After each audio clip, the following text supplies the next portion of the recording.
यशस्वी कुलपति प्रोफेसर राजाराम शुक्ल जी के द्वारा संचालित शास्त्र प्रौढ़ी नामक प्रकल्प में वेद विभाग के आचार्य कक्षा के पाठ्यक्रम में निर्धारित ऋग्वेद भाष्य भूमिका के द्वितीय भाग का आज हम लोग अध्ययन अध्यापन करेंगे। प्रथम कक्षा के अध्ययन में यह निर्धारित हुआ था, पूर्व पक्षी का कहना यह था कि मंत्र भाग का कोई प्रामाण्य नहीं है, यह पूर्व पक्षी ने कहा था। अब उत्तर पक्षी इसका खंडन करते हैं। अत्रोच्यते अभ्यगादि मंत्राणाम अर्थो यास्केन निरुक्त ग्रंथे अवबोधितः। अभ्यगादि मंत्रों का अर्थ यास्क ने निरुक्त में बतलाया है। तत्परिचय रहितानाम अनवबोधो न मंत्राणाम दोषम आवहति। उस निरुक्त ग्रंथ से अपरिचित व्यक्ति यदि इन मंत्रों के अर्थ को नहीं जानता तो इसमें मंत्र का कोई दोष नहीं है। अतः एवात्र लौकिकम न्यायम उदाहरन्ति। इसलिए यहाँ एक लौकिक न्याय का उदाहरण देते हैं। नैषस्थाणोरपराधो यतेन मंदो न पश्यति पुरुषापराधः स भवति। यह स्थाणु फूटे वृक्ष का दोष नहीं है जो इसको अंधा पुरुष नहीं देखता, यह तो उस अंधे पुरुष का अपराध है जो इसको देख नहीं पा रहा है। अधस्विदासीत् इति मंत्रश्च न संदेह प्रबोधनाय प्रवृत्तः। अधस्विदासीत् यह मंत्र संदेह का बोध कराने के लिए प्रवृत्त हुआ है, प्रवृत्त नहीं हुआ है। किम तर्हि जगत कारणस्य परवस्तुनः अतिगंभीरत्वं निश्चेतुम् एव प्रवृत्तः। अपितु जगत के कारणभूत परम तत्व ब्रह्म के अति गांभीर्य को द्योतित करने के लिए यह मंत्र प्रवृत्त हुआ है। गुरुशास्त्र तदर्थम एव हि गुरुशास्त्र संप्रदाय दुर्बोधत्वम् अधस्वितासीत् अधस्वित इत्यनया वचो भंग्योपन्यस्यति। गुरु परंपरा और शास्त्र परंपरा से रहित व्यक्तियों के लिए वह परम तत्व अत्यधिक दुर्बोध है। स एव अभिप्राय उपरितनेषु को अद्वा वेद इत्यादि मंत्रेषु स्पष्टीकृतः। इस तथ्य को अधस्वित इस उक्ति वैचित्र्य वचो भंगी के द्वारा बतलाया गया है। इसी अभिप्राय को अद्वा वेद इत्यादि परवर्ती मंत्रों में स्पष्ट किया गया है। औषध्यादि मंत्रेषु अपि चेतना एव तत्तत् अभिमानी देवताः तेन तेन नामना संबोध्यन्ते। औषध्यादि मंत्रों में उन अचेतन पदार्थों में रहने वाले चेतन अभिमानी देवताओं को उन नामों से संबोधित किया गया है। अर्थात ताश्च देवता भगवता बादरायणेन अभिमानी व्यपदेशस्तु इति सूत्रे सूत्रिताः। अर्थात इन मंत्रों में औषध्यादि अचेतन पदार्थों को संबोधित नहीं किया गया है, अपितु इन अचेतन पदार्थों के चेतन अभिमानी देवताओं को संबोधित किया गया है। अतः यहाँ विपरीत अर्थ का बोध नहीं हुआ है। प्रत्येक वस्तु का अभिमानी देवता होता है। इस तथ्य को भगवान बादरायण ने अभिमानी व्यपदेशस्तु सूत्र में बतलाया है। एकस्यापि रुद्रस्य स्वमहिम्ना सहस्रमूर्ति स्वीकारान् नास्ति परस्पर व्याघातः। एक रुद्र अपनी महिमा से हजारों मूर्तियों को स्वीकार कर सकता है, इसलिए उपर्युक्त रुद्र विषयक मंत्रों में परस्पर विरोध नहीं है। जलादि द्रव्येण शिरः क्लेदनादेर्लोक प्रसिद्धत्वेपि तदभिमानी देवतानु रहस्य अप्रसिद्धत्वात् तद विषयत्वेन अज्ञार्थज्ञापकत्वम्। यद्यपि जलादि द्रव्य के द्वारा सिर भिगोना आदि लोक प्रसिद्धि है, तथापि इन कर्मों को करने से उन अभिमानी देवताओं का अनुग्रह प्राप्त हो जाता है। यह बात तो लोक में अप्रसिद्ध है और इस अप्रसिद्ध बात को बतलाने के कारण ये मंत्र अज्ञात अर्थ के ज्ञापक हैं। ततः लक्षण सद्भावात् अस्ति मंत्र भागस्य प्रामाण्यम। अतः प्रमाण का दूसरा लक्षण मंत्र लक्षण भी मंत्रों में घटित हो जाता है, इसलिए प्रमाण के लक्षणों में घटित हो जाने के कारण मंत्र भाग का प्रामाण्य सिद्ध हो जाता है। यह उत्तर पक्षी ने पूर्व पक्षी के मत का खंडन करके मंत्र भाग का प्रामाण्य को सिद्ध किया। अब पूर्व पक्षी फिर कहते हैं, एतदेवाभिप्रेत्य भगवान जैमिनिः मंत्राधिकरणे मंत्राणाम विपक्षितार्थत्वम् असूत्रयत्। तानि च सूत्राणि क्रमेण उदाहृत्य व्याख्यास्यामः। अब इसी अभिप्राय को दृष्टि में रखकर भगवान जैमिनी ने मंत्राधिकरण में मंत्रों के विवक्षित अर्थत्व को सूत्रित किया है। उन सूत्रों को क्रम से उद्धृत करके उनका व्याख्यान करेंगे। सर्वप्रथम तत्र पूर्व पक्षम सूत्रयति। सबसे पहले पूर्व पक्षी अपना मत प्रस्तुत करते हैं सूत्रों के द्वारा। यस्य अर्थस्य तदर्थशास्त्रात्, यह प्रथम सूत्र है। उसी मंत्र अर्थात मंत्र प्रतिपाद्य अर्थ के प्रतिपादक शास्त्र ब्राह्मण वाक्य से सिद्ध होता है कि मंत्र अनर्थक हैं। यस्य अर्थस्य अभिमाने समर्थो मंत्रः स एव अभिधेयो यस्य शास्त्रस्य ब्राह्मण वाक्यस्य तदिदं वाक्यम तदर्थ शास्त्रम। जिस अर्थ का अभिमान करने में मंत्र समर्थ होता है, जिस अर्थ का प्रतिपादन करने में मंत्र समर्थ होता है, वही प्रतिपाद्य है। जिस शास्त्र अर्थवा अर्थात ब्राह्मण वाक्य का, उसी ब्राह्मण वाक्य को तदर्थ शास्त्र कहा गया है। तस्मात् शास्त्रात् अविवक्षित अर्थः मंत्रः इति अगम्यते। उसी शास्त्र अर्थात ब्राह्मण वाक्य से यह ज्ञात होता है कि मंत्र में अर्थ की विवक्षा नहीं होती। तथा ही उरुप्रथस्व इति मंत्रेण पुरोडाश प्रथनम अभिधीयते। जैसे कि उरुप्रथस्व मंत्र के द्वारा पुरोडाश को फैलाने का अभिधान हुआ है, उसको विस्तार करने का अभिधान हुआ है। और पुरोडाशम प्रथयति इति ब्राह्मणेन अपि तदेव अभिधीयते। पुरोडाशम प्रथयति, इस ब्राह्मण वाक्य के द्वारा भी पुरोडाश के प्रथन का ही अभिधान होता है। तथा सति मंत्रेणैव प्रतीतत्वात् तदर्थ बोधनाय प्रवृत्तम ब्राह्मणम अनर्थकम स्यात्। ऐसी दशा में यदि यह कहा जाता है कि पुरोडाश का प्रथन मंत्र से ही प्रतीत हो जाता है, तो इसी पुरोडाश प्रथन रूप अर्थ के बोध के लिए प्रवृत्त ब्राह्मण वाक्य अनर्थक हो जाएगा। मंत्रस्य अविवक्षितार्थत्वे तु विनियोग बोधनाय ब्राह्मणम उपयुक्तम।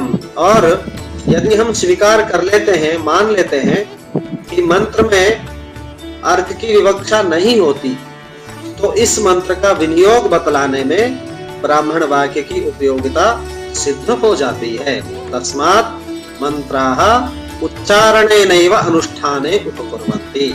इसलिए यह मानना उचित है कि मंत्र उच्चारण मात्र से अनुष्ठान में उपकार करते हैं, उनका कोई अर्थ नहीं होता। ननु उच्चारणार्थत्वे सति अदृष्टम प्रयोजनम परिकल्प्येत। मंत्र को केवल उच्चारणार्थ मानने पर अदृष्ट प्रयोजन की कल्पना करनी पड़ेगी। अर्थाविधायकत्वे तु दृष्टम लभ्यते। अर्थ का प्रतिपादक मानने पर तो दृष्ट प्रयोजन प्राप्त होता है, और नियम यह है कि तस्मात् ब्राह्मणस्य अनुवादकत्वम् अभ्युपेति अपि मंत्रस्य अभिधानार्थत्वम् एव इति आशंक्य उत्तरं सूत्रयति। नियम यह है कि दृष्ट प्रयोजन के संभव होने पर अदृष्ट प्रयोजन की कल्पना नहीं करनी चाहिए। दृष्टे फले संभवति नादृष्ट परिकल्पना। इसलिए ब्राह्मण को मंत्र का अनुवाद स्वीकार करके भी मंत्र में अर्थबोधकता माननी चाहिए। ऐसी शंका उत्पन्न करके उसका उत्तर देते हैं, वाक्य नियमात। मंत्र वाक्य के पदक्रम के नियम से ज्ञात होता है कि मंत्र की अर्थबोधकता नहीं होती। अग्निर्मूर्धा दिवः कपुत इत्येवम् एव वाक्यं पठितव्यमिति मंत्र नियम उपलभ्यते। अग्निर्मूर्धा दिवः ककुत इत्यादि जो मंत्र वाक्य है, इन मंत्र वाक्यों में यह नियम है कि इन वाक्यों को इसी निश्चित क्रम से पढ़ना चाहिए। यदि अर्थ प्रत्यायनम तु मूर्धाग्निरित्येवं व्युत्क्रम पाठेपि भवत्येव। यदि इस मंत्र को व्युत्क्रम से मूर्धाग्नि इस प्रकार से पढ़ते हैं तब भी उसी अर्थ का ज्ञान हो जाता है। तस्मात् नियत पाठक्रम साफल्यायोच्चारणम एव मंत्र प्रयोजनम। इसलिए निश्चित पाठ्यक्रम की सफलता के लिए उच्चारण ही मंत्र का प्रयोजन है, यह मानना चाहिए। ननु पाठक्रम नियममात्रस्य अदृष्टार्थत्वेपि मंत्र पाठोर्थ बोधार्थ एव इत्याशंक्य तत्र दोषांतरम सूत्रयति। पाठक्रम के निश्चित होने का यही कारण है कि इसी क्रम से मंत्रों का उच्चारण करने से अदृष्ट की उत्पत्ति होती है।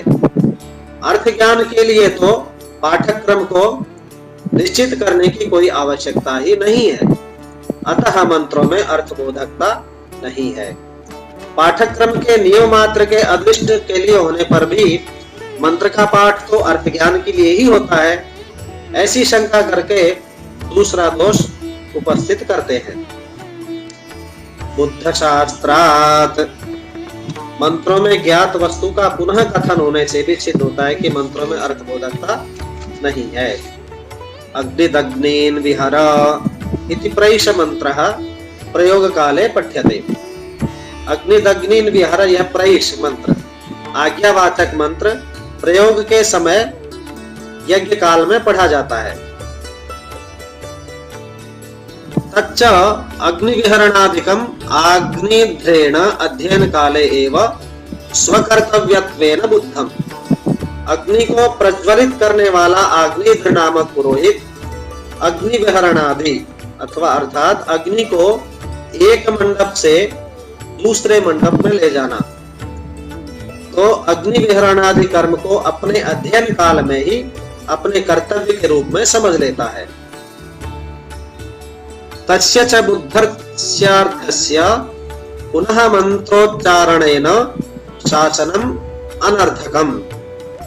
उसी ज्ञात अर्थ अग्निविहरण का पुनः मंत्रोच्चारण के साथ मंत्रोच्चारण के द्वारा शासन करना अनर्थक ही है, क्योंकि नहीं सोपानत के पादे पुनरपि उपानहम प्रतिमुच्यते। क्योंकि जिस पैर में पहले से ही पादुका विद्यमान है उसमें कोई भी पुनः पादुका नहीं पहनता, अतः मंत्रों का कोई अर्थ नहीं है। ननु बुद्धस्याप्यर्थस्य प्रामादिक विस्मरण परिहाराय मंत्रेण स्मारणम अस्तु इत्याशंक्य दोषांतरम सूत्रयति। ज्ञात अर्थ का भी प्रमादवश विस्मरण हो सकता है, इसलिए मंत्र ज्ञात अर्थ का स्मरण करा देता है, अतः मंत्र सार्थक है। ऐसी शंका करके दूसरा दोष प्रस्तुत करते हैं। अविद्यमान वचनात्। अविद्यमान वस्तु का कथन पाए जाने से मंत्रों का कुछ अर्थ नहीं, मंत्रों का कोई अर्थ नहीं हो। चत्वारि श्रृंगा त्रयो अस्य पादा द्वे शीर्षे सप्तहस्तासो अस्य इति मंत्र आम्नायते। चत्वारि श्रृंगा त्रयो अस्य पादा द्वे शीर्षे सप्तहस्तासो अस्य, यह एक मंत्र है। न खलु चतुश्रृंगत्वाद्युपेतं किंचित् यज्ञ साधनं विद्यते यन्मंत्र पाठेन अनुस्मर्येत। चतुश्रृंगत्वादि से उपवेत चारों सिंहों आदि से युक्त कोई यज्ञ साधन है ही नहीं जिसका मंत्र पाठ के द्वारा स्मरण कराया जाए। ननु ईदृशी काचित् देवता स्यात् इत्याशंक्य अन्यम दोषम सूत्रयति। हो सकता है इस प्रकार का कोई यज्ञ साधन तो नहीं है, परंतु कोई देवता हो जिसका स्मरण कर यह मंत्र कराता हो, जिसकी याद दिलाता हो, ऐसी शंका करके दूसरा दोष स्थापित करते हैं, उपस्थित करते हैं। अचेतनेऽर्थ बंधनात्, मंत्रों में अचेतन द्रव्यों के साथ चेतनोचित अर्थों का संबंध होने से भी यह ज्ञात होता है कि मंत्रों में अर्थबोधकता नहीं है। ओषधेत्रायस्वैनं शृणोत ग्रावाणः इत्यादावचेतने द्रव्ये चेतनोचित रक्षण श्रवणाद्यर्थम बध्नाति।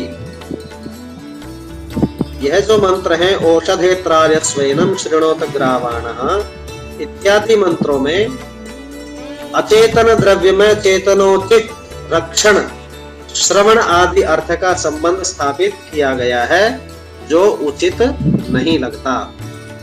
सच अयुक्तः, अतः मंत्रों का कोई अर्थ नहीं है।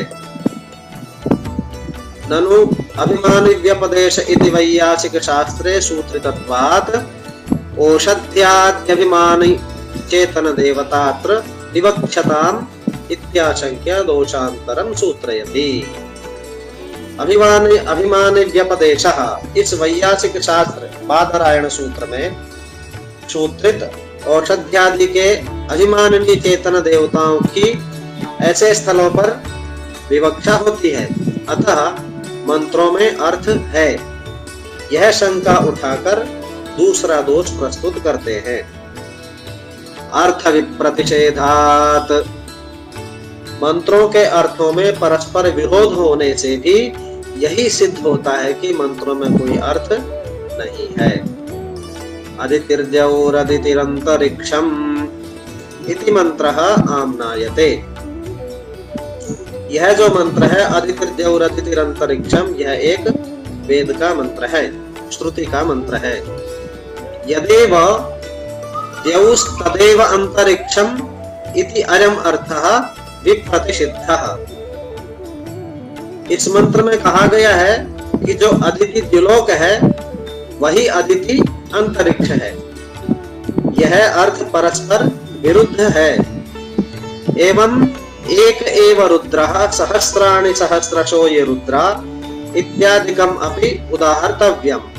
और इस मंत्र के अतिरिक्त इसी प्रकार एक एव रुद्रः सहस्राणि सहस्रशो ये रुद्राः इत्यादि मंत्रों का भी उदाहरण दिया जा सकता है।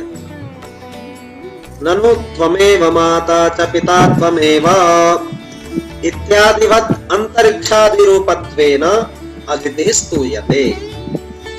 त्वमेव माता च पिता त्वमेव इत्यादि की तरह अंतरिक्ष आदि रूप से अदिति की स्तुति की गई है। इसी प्रकार एवं एकस्यापि रुद्रस्य योग सामर्थ्यात् बहुमूर्ति स्वीकारो अस्तु। इसी प्रकार एक ही रुद्र का योग के सामर्थ्य से बहुत रूपों का स्वीकार करना हो सकता है। ततः नार्थ विप्रतिषेधः इत्याशंक्य दोषांतरम सूत्रयति। इसलिए मंत्रों में अर्थ प्रतिषेध नहीं, यह शंका उत्पन्न करके दूसरे दोष को प्रस्तुत करते हैं। स्वाध्यायवद वचनात्। स्वाध्याय काल की तरह यज्ञ काल में भी मंत्रों की अर्थबोधकता नहीं होती। पूर्णिका नाम काचित योषित अवघातम करोति। पूर्णिका नाम की कोई स्त्री अवघात कर रही है, अर्थात धान कूट रही है। तत्समीपे माणवकः स्वाध्याय ग्रहणार्थम कदाचित अवघात मंत्रम अधीते। और उसी के समीप में एक बालक स्वाध्याय के ग्रहण के लिए प्रसंगवश अवघात मंत्र का अध्ययन करता है। न च तस्य अर्थ प्रकाशन विवक्षा अस्ति। उस मंत्र की यहाँ पर अर्थ विवक्षा नहीं है, क्योंकि प्रतिमुशल प्रहारम तस्य मंत्रस्य अपाठ्यमानत्वात्।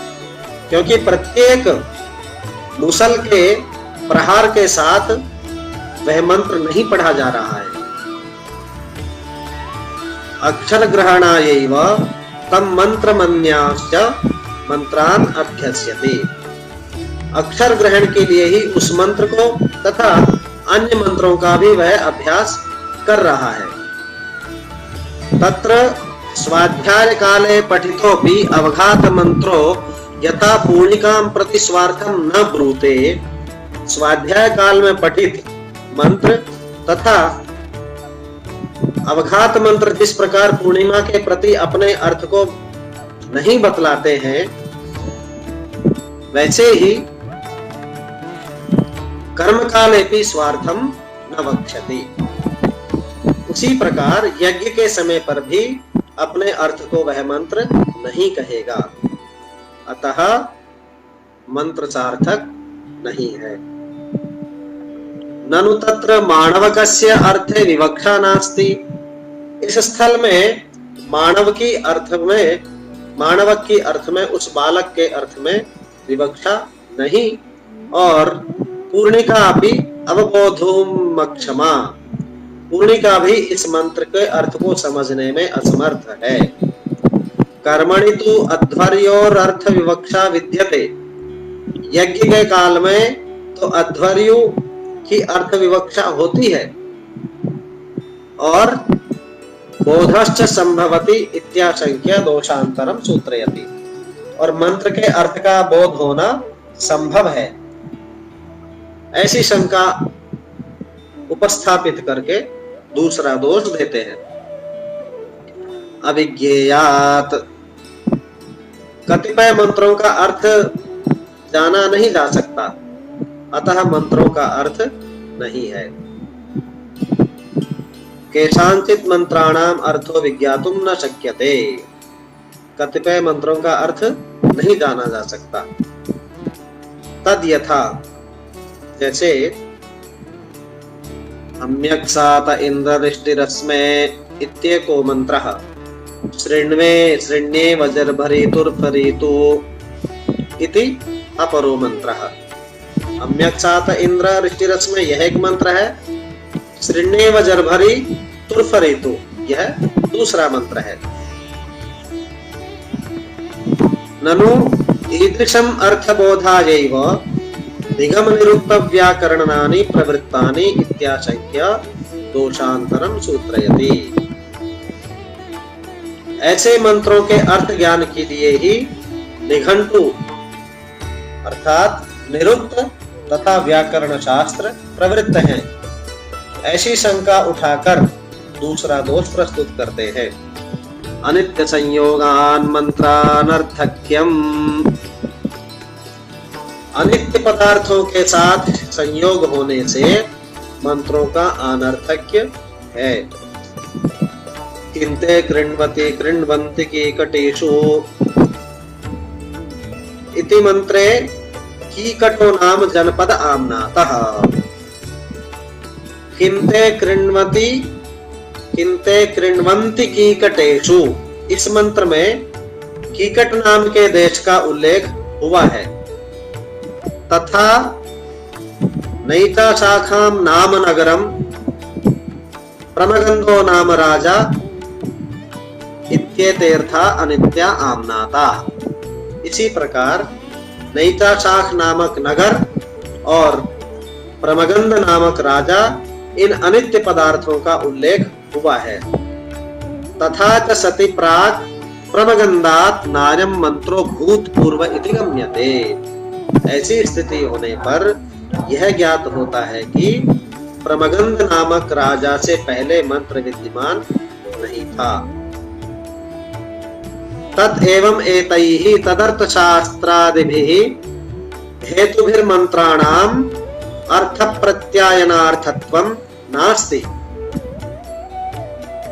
इस प्रकार तदर्थ शास्त्र आदि इन हेतुओं से यह स्पष्ट हो जाता है कि मंत्रों की अर्थबोधकता नहीं है, किंतु उच्चारणात् अदृष्टार्था एव एति पूर्व पक्षः। किंतु उनके उच्चारण से अदृष्ट प्रयोजन की प्राप्ति होती है। यहाँ पूर्व पक्ष का मत समाप्त हो गया। पूर्व पक्षी ने यह सिद्ध करने का प्रयास किया है कि मंत्रों में अर्थबोधकता नहीं होती, मंत्रों का कोई अर्थ नहीं होता है। अब उत्तर पक्षी इसका खंडन करते हैं। तत्र सिद्धांतम सूत्रयति। अब सिद्धांत पक्ष के सूत्रों को प्रस्तुत करते हैं। अवशिष्टिस्तु वाक्यार्थः। मंत्रों में अर्थबोधकता होती है, इसको अब सिद्ध करेंगे जैमिनी के सूत्रों के द्वारा सिद्धांत पक्षी। सूत्र में प्रयुक्त यह जो सूत्र है अवशिष्टिस्तु वाक्यार्थः, इस सूत्र में प्रयुक्त तु शब्देन मंत्राणाम अदृष्टार्थम उच्चारण मात्रम वारयति। इस सूत्र में प्रयुक्त तु शब्द इस मत का निवारण करता है कि अदृष्ट के लिए मंत्रों का उच्चारण मात्र किया जाता है। क्रियाकारक संबंधेन प्रतीयमानो वाक्यार्थो लोकवेदयोः अविशिष्टः। क्रिया और कारक से संबंध से प्रतीत होने वाला वाक्यार्थ लोक और वेद में अविशिष्ट अर्थात समान होता है। तथा सति यथा लोकेर्थ प्रत्यायनायैव वाक्यम उच्चार्यते, जिस प्रकार लोक में अर्थबोध के लिए वाक्य का उच्चारण होता है, तथा वैदिका याग प्रयोगे भी द्रष्टव्यम। जिस प्रकार लोक में अर्थबोध के लिए वाक्य का उच्चारण होता है, उसी प्रकार वैदिक याग के प्रयोग में भी मंत्र वाक्य का उच्चारण अर्थबोध के लिए ही होता है। मंत्रेण प्रकाशितस्तु अर्थोनुष्ठातुं शक्यते न तु अप्रकाशितः। मंत्र से बोध होने वाला ही अर्थ अनुष्ठान किया जा सकता है। जिस मंत्र से उसके अर्थ का बोध हो जाए और इसलिए उसी मंत्र से उसका अनुष्ठान किया जा सकता है, अबोधित अर्थ का अनुष्ठान नहीं किया जा सकता। तस्मात् मंत्रोच्चारणस्यार्थ प्रकाशन रूपम दृष्टमेव प्रयोजनम। इसलिए मंत्रोच्चारण का अर्थ प्रकाशन रूप दृष्टि ही प्रयोजन है। ननु अभ्रिरचि नारिरचि इत्यारभ्य त्रैष्टुभेनत्वा छन्दसा ददे इति मंत्र आम्नातः। अभ्रिरचि नारिरचि अर्थात तुम अभ्रि कुदाल फावड़ा हो, शत्रु नहीं हो। इससे लेकर के त्रैष्टुभेनत्वा छन्दसा ददे तक एक मंत्र है। तेनैव मंत्रेण प्रतीतेपि अभ्र्यादाने पुनर्ब्राह्मणे ताम चतुर्भिरभ्रिमादत्ते इति विधीयते। इसी मंत्र के द्वारा कुदाल ग्रहण के प्रतीत हो जाने पर भी इस ब्राह्मण में इस प्रकार विधान किया गया है कि 4 मंत्रों से कुदाल का ग्रहण करता है। तदेतत् विधानम त्वत्पक्षे व्यर्थम स्यात् इत्याशंक्य उत्तरम सूत्रयति। मंत्र के द्वारा ज्ञात विषय का ही ब्राह्मण वाक्य में जो विधान हुआ है वह तुम्हारे पक्ष में व्यर्थ है, ऐसी आशंका प्रस्तुत करके उत्तर देते हैं। गुणार्थेन पुनः श्रुति, गुण विधान के निमित्त पुनः श्रवण हुआ है। मंत्रेण प्रतीतस्यावर्थस्य ब्राह्मणे यत् पुनः श्रवणम तदेतत् चतुस्संख्या लक्षण गुण विधानार्थत्वेन उपयुज्यते। मंत्र के द्वारा ज्ञात ही विषय का ब्राह्मण में जो पुनः विधान हुआ है वह 4 संख्या रूप गुण विधान के निमित्त उपयुक्त है। एतस्य विधानस्य अभावे चतुर्णां मंत्राणां मध्ये येन केन अपि एकेन अभ्रिहि आदीयेत। इस विधान के न होने पर 4 मंत्रों में से जिस किसी भी एक मंत्र के द्वारा कुदाल का आदान हो जाता है, इस ब्राह्मण वाक्य के कारण चारों मंत्रों के द्वारा कुदाल का आदान होता है, इसलिए ब्राह्मण व्यर्थ नहीं है। ननु इमाम गृभ्णन् रचनामृतस्य इत्यश्वाभिधानीम् आदत्ते। इमाम गृभ्णन् रचनामृतस्य, इस मंत्र के सामर्थ्य से ही ज्ञात रचनादान अर्थात लगाम का हाथ में पकड़ना के लिए फिर मंत्र का विनियोग बताने वाला ब्राह्मण वाक्य इत्यश्वाभिधानीम् आदत्ते आमनात किया गया है। इत्यत्र तदेतत्त्वन्मते व्यर्थम इत्याशंक्या उत्तरम सूत्रयति। यदि इस प्रकार तुम्हारे मत में यह ब्राह्मण वाक्य व्यर्थ होगा, यह शंका करके जैमिनी के इस सूत्र का उत्तर देते हैं। इस सूत्र के द्वारा परिसंख्या, परिसंख्या वर्जन बुद्धि अर्थात निषेध के हेतु यह ब्राह्मण वाक्य उपयुक्त है। गर्दभाभि हानिम नादत्ते इति निषेधः परिसंख्या तदर्थम इदं ब्राह्मण वाक्यम।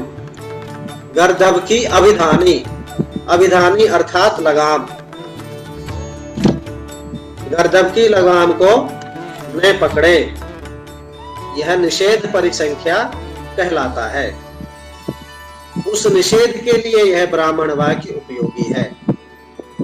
ननु परिसंख्यायां त्रयो दोषाः प्राप्नुयुः, किंतु परिसंख्या में 3 दोष प्राप्त होते हैं। आदत्ते इति शब्दो रचनादान लक्षणम स्वार्थम जह्यात्।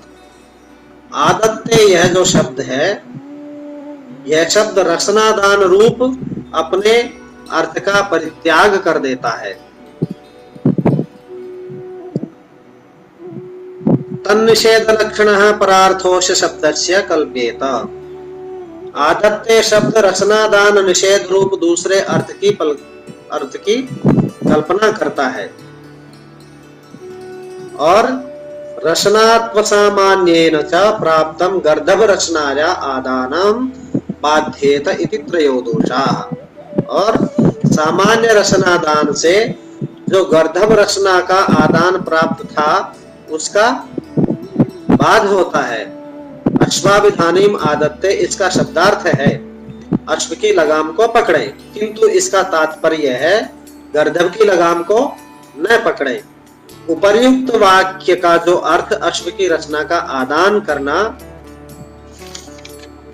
सुनाई पड़ता है उसको छोड़ दिया जाता है।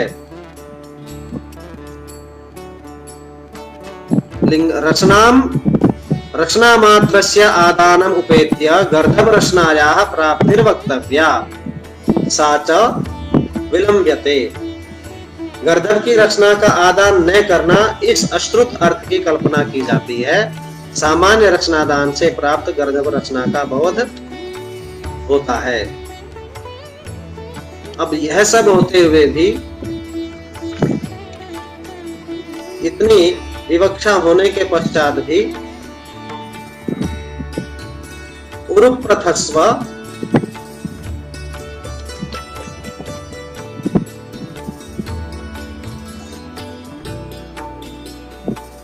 विधिवाक्य के अतिरिक्त किसी अन्य प्रत्यक्ष अनुमान आदि प्रमाण से अग्निहोत्र का ज्ञानी नहीं होता। अतः इसी विधिवाक्य को अपूर्व विधि कहते हैं।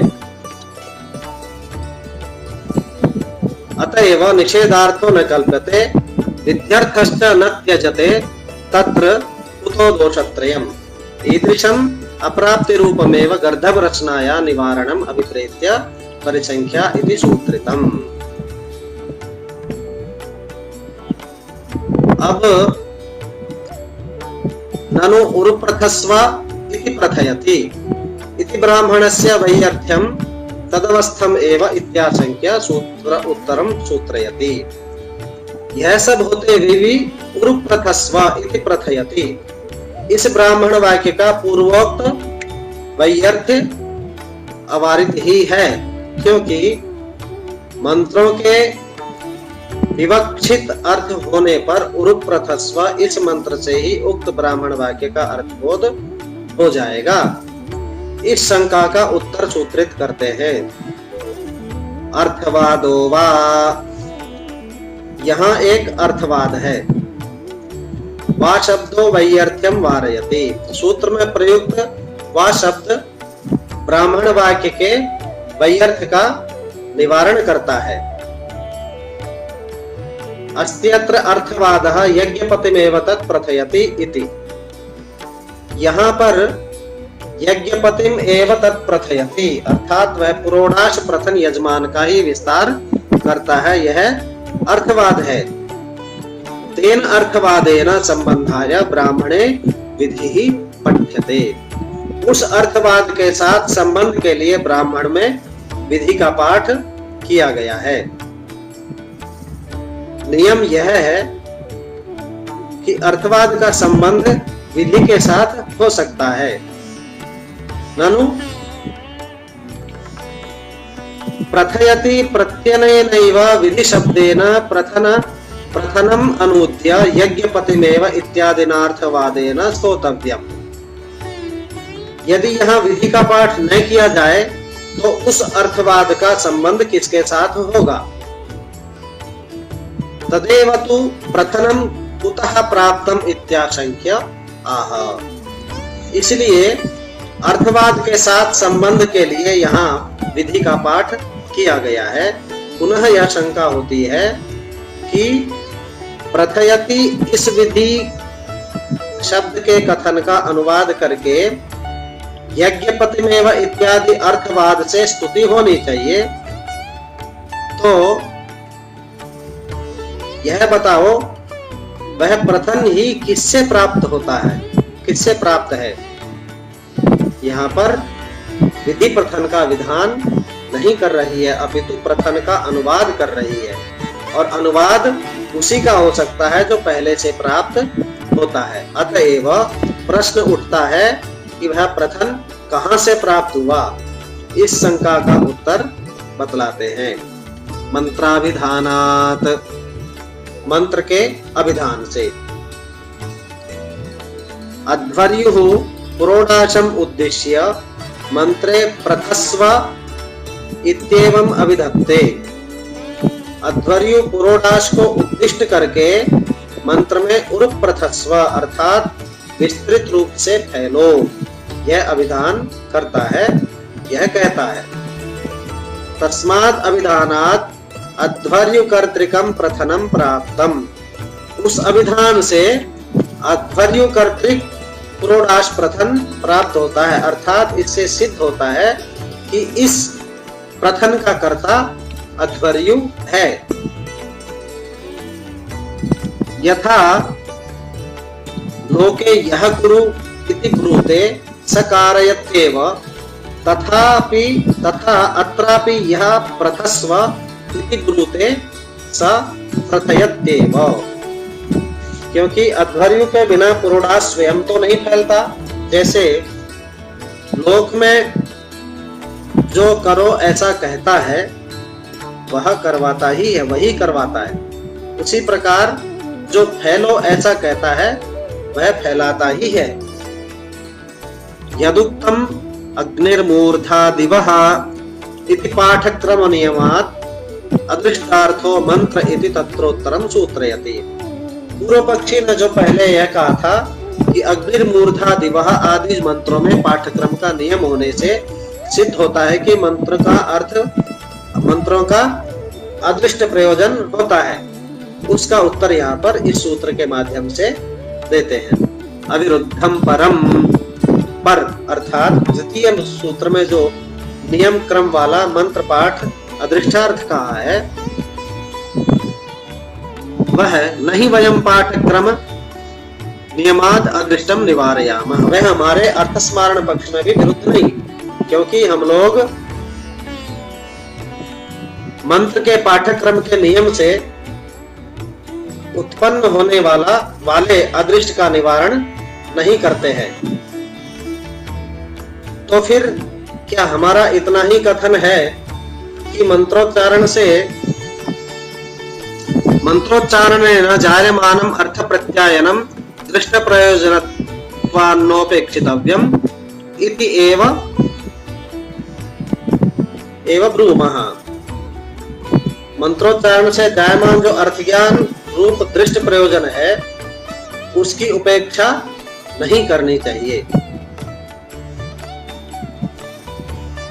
ननु प्रोक्षणीरासादय इति मंत्रो बुद्धमेव अर्थम शास्ति तद्युक्तम। पूर्व पक्षी ने कहा था कि प्रोक्षणीरासादय, यह मंत्र पहले से ही जानु ही बात को करने का आज्ञा करता है। सोपानत्कस्य उपानदंतरा संभवात् इत्युक्तम इति चेत् तस्य परिहारं सूत्रयति। यह युक्त नहीं है। जिस पैर में पहले से विद्यमान पादुका है उसमें दूसरी पादुका धारण करना असंभव है। इस शंका का परिहार इस सूत्र के माध्यम से करते हैं।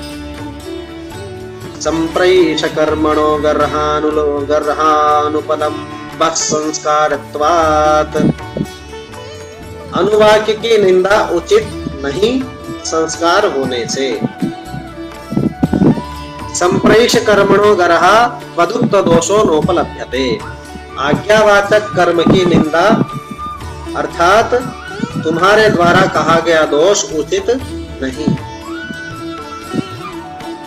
बुद्धस्यापि अर्थस्य मंत्रेणैव अनुस्मरणे सति नियम आदृष्ट लक्षणस्य संस्कारस्य सद्भावात्। आज्ञावाचक कर्म की निंदा अर्थात तुम्हारे द्वारा कहा गया दोष उचित नहीं। ज्ञात अर्थ का मंत्र द्वारा अनुस्मरण करने पर नियमादृष्ट रूप संस्कार की उत्पत्ति होती है। यच्चोक्तम चत्वारि श्रृंगाः इति मंत्रो असंतम एव अर्थम अभिधत्ते इति तस्य उत्तरम सूत्रयति। पूर्व पक्षी ने जो कहा था कि चत्वारि श्रृंगा त्रयो अस्य पादा द्वे शीर्षे सप्तहस्तासो अस्य, यह मंत्र अविद्यमान अर्थ का अभिधान करता है। तो पूर्व पक्षी की इस शंका का उत्तर जैमिनी के इस सूत्र के माध्यम से दिया जाता है। अभिधाने अर्थवादः, ऐसे अभिधान में अर्थवाद समझना चाहिए।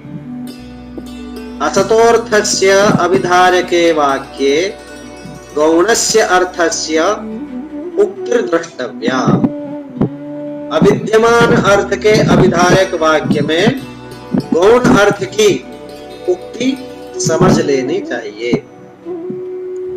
तद्यथा चत्वारो होत्रध्वर्युद्गाता ब्राह्मणोस्य कर्मणः श्रृंगाणि।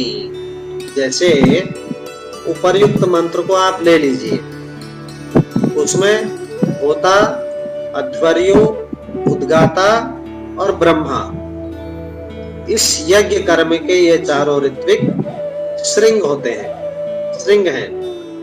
और इसके अतिरिक्त प्रातः सवनादयस्त्रयः पादाः, प्रातः, मध्याह्न और सायंकाल। सवन इस यज्ञ के 3 पाद मान लेते हैं। पत्नी यजमानो द्वे शीर्षे, यजमान की पत्नी और यजमान ये दोनों इसके सिर हो गए। गायत्र्यादीनि सप्त छंदांसि हस्ताः, गायत्री आदि 7 छंद इसके 7 हाथ हो गए, सप्तहस्त। ऋग्वेदादिभिस्त्रिभिर्वेदस्त्रैधा बंधनम, और ऋग्वेद, यजुर्वेद व सामवेद इन 3 वेदों से यह 3 प्रकार से बंधा हुआ है। कामान वर्षतीति वृषभः, मानव कामनाओं का वर्षण करता है, पूरा करता है यह यज्ञ। इस यज्ञ के द्वारा मानव की संपूर्ण मनोकामनाएं पूर्ण होती हैं। अतः यह यज्ञ वृषभ है। रोरवीति स्तोत्र शस्त्रादि शब्दान पुनः पुनः करोति। रोरवीति अर्थात स्तोत्र शस्त्रादि शब्दों को बार बार उच्चारण करता है। महो देवस्सोऽयं प्रौढ़ो यज्ञ रूपो देवो मर्त्यान् आविवेश इति मनुष्याः एवात्राधिकारिणः। यह प्रौढ़ यज्ञ रूपी देव महादेव मनुष्यों में प्रविष्ट हो गया है, अर्थात मनुष्य ही इस यज्ञ के अधिकारी हैं। लोकेपि एवं गौण प्रयोगा दृश्यन्ते, लोक में भी समाज में भी इस प्रकार के प्रयोग दिखलाई पड़ते हैं। जैसे कि चक्रवाकस्तनी, हंसदंतावली, काचवस्त्रा, शैवालकेशिनी इत्येवं नद्याः स्तूयमानत्वात्। जैसे कि किसी नदी की स्तुति इस प्रकार की गई है। चक्रवाक एक नदी, इस नदी के स्तन है। हंस इस नदी के दोनों दांतों की पंक्तियां हैं। काश इस नदी के वस्त्र हैं और शैवाल इसके केश है। इसी प्रकार औषधेत्रायस्व, शृणोतग्रावाणः इत्यादि अचेतन संबोधनानि स्तुतिपरत्वेन योजनीयानि। इसी प्रकार औषधेत्रायस्व और शृणोतग्रावाणः इत्यादि अचेतन विषयक संबोधनों को स्तुतिपरक जानना चाहिए। यस्मिन् वपने औषधिरपि त्रायते तत्र वपनकर्ता त्रायते इति किम वक्तव्यम्। इस केश वपन में औषधि भी रक्षा करती है, उसमें इसका तो कहना ही क्या कि वपनकर्ता अर्थात नाई रक्षा करता है। तथा ग्रावाणोपि प्रातनर्वाकं शृण्वन्ति किमुत विद्वांसो ब्राह्मणा इत्यामंत्रणाभिप्रायः। उसी प्रकार पाषाण भी प्रातरनवाक को सुनते हैं। विद्वान ब्राह्मणों का क्या कथन, तो कहना ही क्या है। यह योपि अदितिर्द्यौरदितिरन्तरिक्षम् इति प्रतिषेध उक्तः तस्योत्तरं सूत्रयति। यह संबोधनों का अभिप्राय है कि पूर्व पक्षी ने अदितिर्द्यौरदितिरन्तरिक्षम् मंत्र में परस्पर विरोध कहा था, उसके उत्तर में सूत्र देते हैं। गुणादवि प्रतिषेध स्यात्, गौण प्रयोग से अविरोध है। यथा त्वमेव माता पिता त्वमेव इत्यत्र गौण प्रयोगाद विरोधस्तद्वत्, जिस प्रकार त्वमेव माता च पिता त्वमेव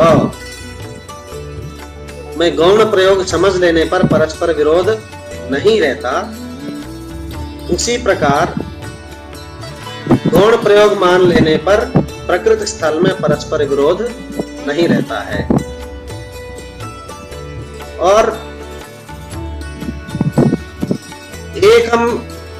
एकमेक रुद्रदेवत्ये कर्मणि एको रुद्रः शतरुद्रदेवत्ये शतम रुद्रा इति अविरोधः। इसी प्रकार एक रुद्र वाले यज्ञ में एक रुद्र का उल्लेख किया गया है और 100 रुद्रों वाले यज्ञ में 100 रुद्रों का उल्लेख किया गया है। ऐसे स्थलों में भी कोई विरोध उत्पन्न नहीं होता है, नहीं दिखाई पड़ता है।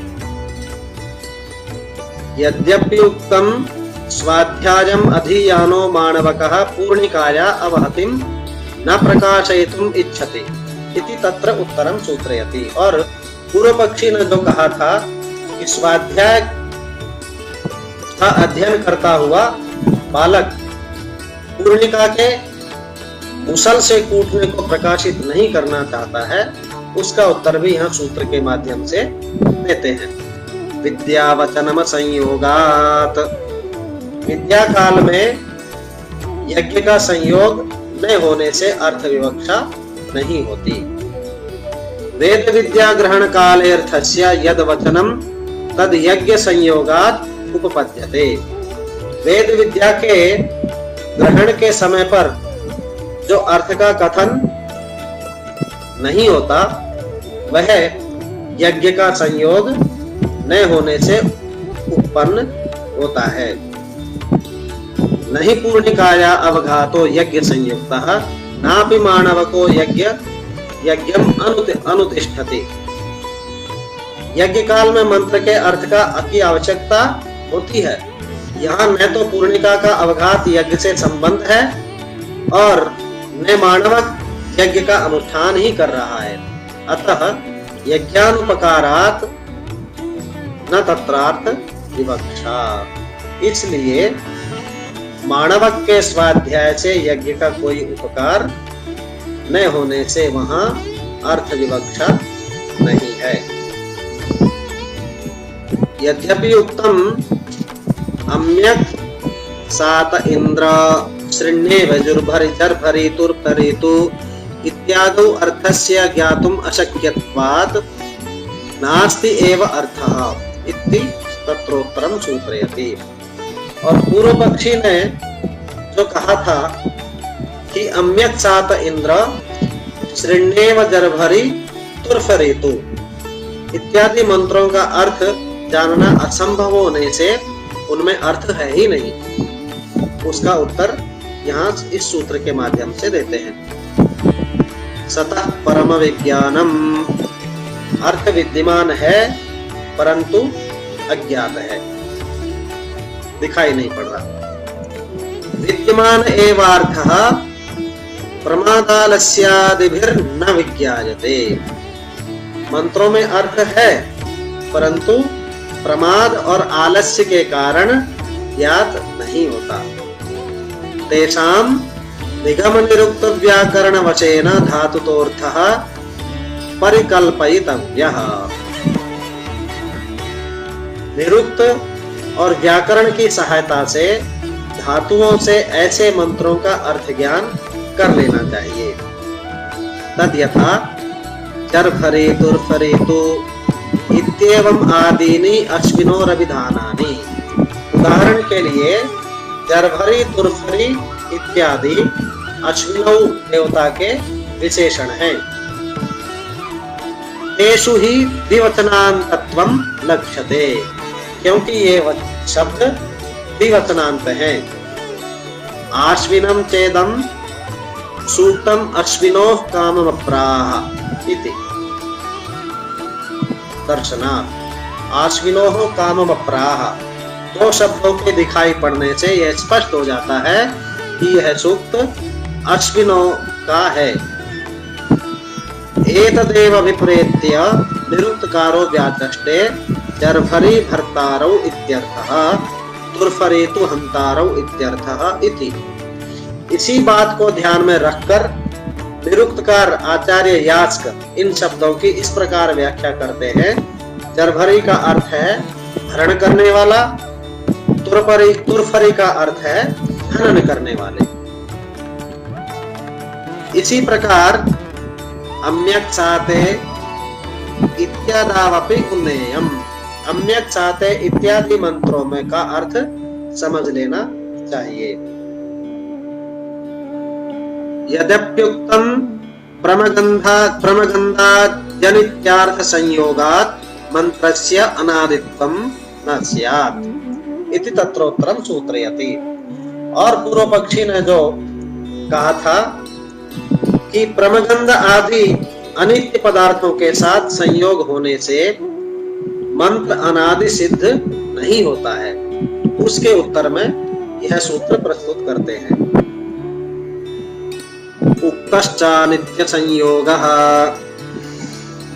अनित्य संयोग कह दिया गया। प्रथम पादस्यान्तिमाधिकरणे सोऽयम् अनित्य संयोग दोष उक्तः परिहृतः। प्रथम पाद के अंतिम अधिकरण में इस अनित्य संयोग दोष का उल्लेख किया गया है। तथा ही तत्र पूर्व पक्षे वेदानां पौरुषेयत्वं वक्तुं काठकं कालापकं इत्यादि पुरुष संबंधाभिधानं हेतुकृत्यः अनित्य दर्शनाच्च इति हेत्वन्तरं सूत्रितम्।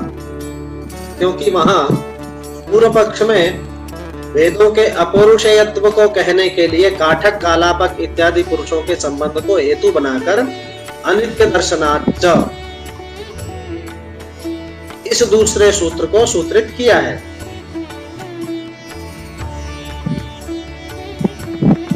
तस्य अयमर्थः, उसका यह अर्थ है कि बबरः प्रावाहणिरकामयत् इति अनित्यानां बबरादीनां अर्थानां दर्शनात् ततः पूर्वम् असत्वात् पौरुषेयो वेद इति। यह जो बर्बरः प्रावाहणिरकामयत् आदि मंत्रों में बबरादि अनित्य पदार्थों के दिखाई पड़ने से ज्ञात होता है कि इन अनित्य पदार्थों के पहले वेद नहीं था, और इस प्रकार वेद स्पष्टतया पौरुषेय है। तस्योत्तरम एवं सूत्रितम, इसका उत्तर जैमिनी ने इस सूत्र में दिया है। परम तु श्रुति सामान्य मात्रम इति, परंतु श्रुति सामान्य मात्रम, इसका अर्थ यह है काठक यत् काठकादि समाख्यानम तत्प्रवचन निमित्तम, काठक कालापक आदि का जो उल्लेख है वह प्रवचन निमित्त है। अर्थात यत्तु परम बबराद्य नित्य दर्शनम तत्शब्द सामान्य मात्रम, अर्थात इन लोगों ने वेद का प्रवचन किया है, निर्माण नहीं। और जो दूसरा कारण दिया गया है वह है बबरादि अनित्य पदार्थों का जो दिखलाई पड़ना वह शब्द सामान्य मात्र है। न तो तत्र अनित्यो बर्बराख्यः कश्चित् पुरुषो विवक्षितः किंतु बबरः इति शब्दानुकृतिः, वहां पर अनित्य बबर नामक कोई पुरुष विवक्षित नहीं, किंतु बबर शब्दानुकरण है। इस प्रकार बबर इति शब्दं कुर्वन् वायुः अभिधीयते, बबरः इति शब्दानुकृतिः तथा सति बबर इति शब्दं कुर्वन् वायुः अभिधीयते। इस प्रकार बबर बबर शब्द करता हुआ वायु बबर कहा गया है। और अत्यधिक वहनशील होने के कारण सच प्रवाहणि ही प्रकर्षेण वहनशीलः, वह बहुत ही तीव्र गति के साथ बहने वाला, वहनशील होने के कारण उसे प्रवाहणि कहा गया है। और एवं अन्यत्रापि ऊहनीयम, इसी प्रकार अन्यत्र भी समझ लेना चाहिए। तदेवं कस्यचिदपि दोषस्य असंभवात् विवक्षितार्था मंत्राः स्वार्थ प्रकाशनायैव प्रयोक्तव्यः, और अपने अर्थ के प्रकाशन के लिए ही उनका प्रयोग होता है। किंतु ननु अर्थ प्रकाशनार्थत्वे सति दृष्टं प्रयोजनं लभ्यते इति युक्ति मात्रं इदमुच्यते।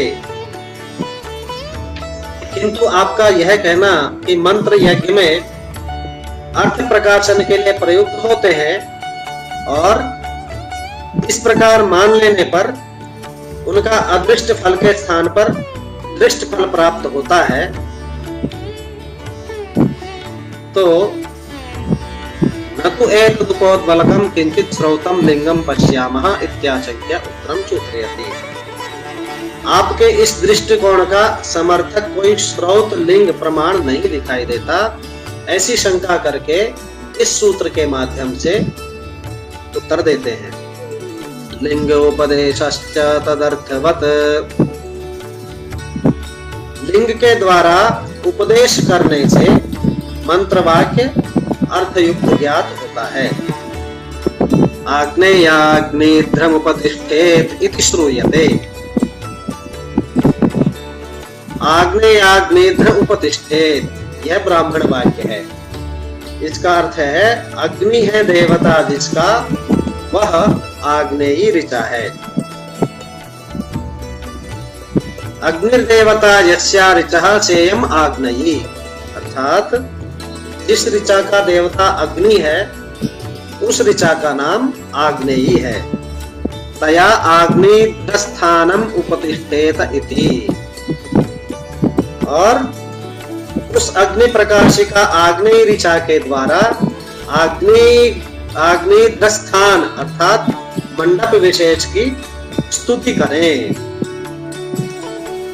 अत्र ही उपस्थानम उपदिशत् ब्राह्मणम अग्नेनय इत्यनया उपतिष्ठेत इति मंत्र प्रतीकं पठित्वा नोपदिशति, किंतु आग्नेयत्वलिंगेन उपदिशति।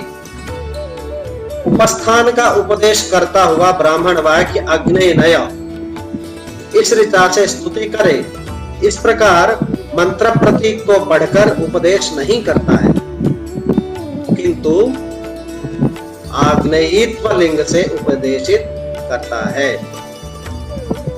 यदा यस्याम ऋचि अग्नि प्राधान्येन प्रतिपाद्यते, जिस ऋचा में अग्नि प्रधान रूपेण प्रतिपादित हो, तदा तस्या ऋचा अग्निर्देवता भवति, तब उस ऋचा का देवता अग्नि होता है। तथा सति आग्नेया इति देवतावाचि तद्धियति तद्धितांत निर्देश उपपद्यते। ऐसा होने पर आग्नेया यह देवतावाचक तद्धितांत निर्देश उपपन्न होता है। तस्मात् अयम उपदेशः तन्मंत्रवाक्यम अर्थवत् इति बोधयति। इसलिए ब्राह्मण वाक्य का यह उपदेश यह बोध कराता है कि मंत्र वाक्य का अर्थ है। यदि मंत्रों का अर्थ न हो तब तो यह कहना